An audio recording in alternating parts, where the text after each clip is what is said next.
Whoa, whoa, whoa, whoa! What is this? Emergency management bulletin again. Bruh.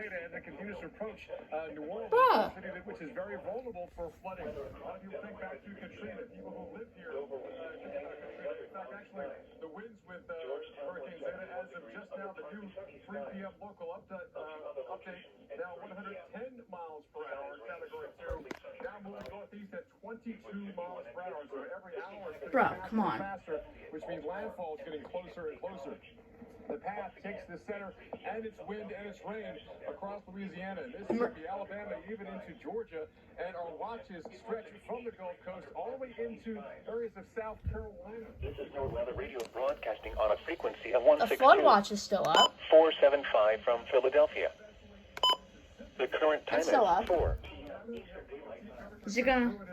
Gulf Shores, Alabama, we'll hear from him coming up. Anytime Citywide curfew. Risk of severe weather, tornado watches have been issued, stretching into the Florida Panhandle, as well as here across. Why is there a Oh, that's why. Of severe weather.